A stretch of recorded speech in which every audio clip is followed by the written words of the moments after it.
Welcome to the Latrobe Valley, Gunai-Kurnai land and home to some of Australia's largest brown coal mines, Hazelwood, Yallourn and Loy Yang. Did you know it would take all the waste produced in Australia annually over 10 years to fill the Hazelwood mine?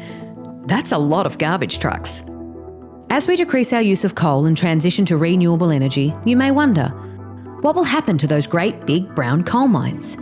Well, in 2020, the Mine Land Rehabilitation Authority was formed to help transform these mines. And in this third part of 4 videos in our series, we'll get to the bottom of the most important questions, like, how can we rehabilitate these mines? As we've talked about in our other videos, rehabilitation aims to achieve a landform that is safe, stable and sustainable.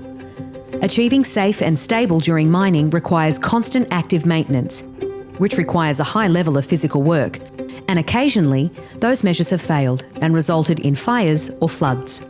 For a rehabilitated mine, these measures should become as passive, requiring as little physical effort as possible, which means they will have the lowest likelihood of failing in the future. For fire prevention, this means covering any exposed coal so that it can't catch fire.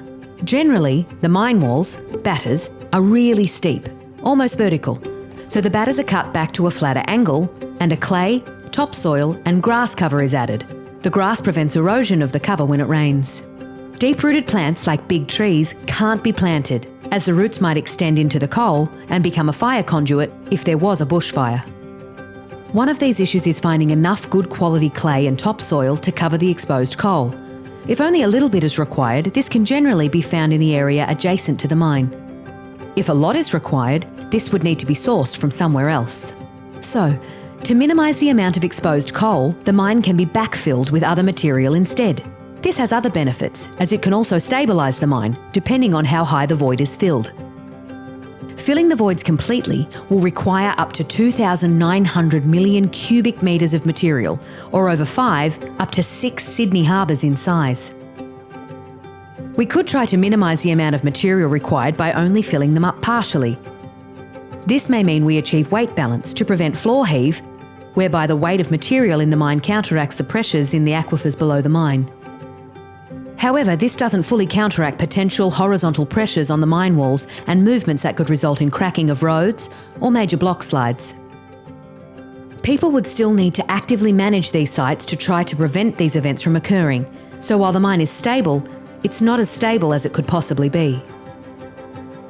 The only way to fully counteract potential destabilisation is to completely fill the void. The problem is finding enough material to fill the voids. Using soil materials isn't feasible due to the volume required.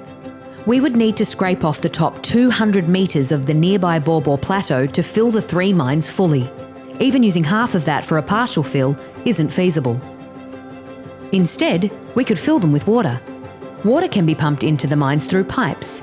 However, the issue is, especially when faced with the effects of climate change, where would the water come from? That's a question for another video. This video is presented to you by the Mine Land Rehabilitation Authority.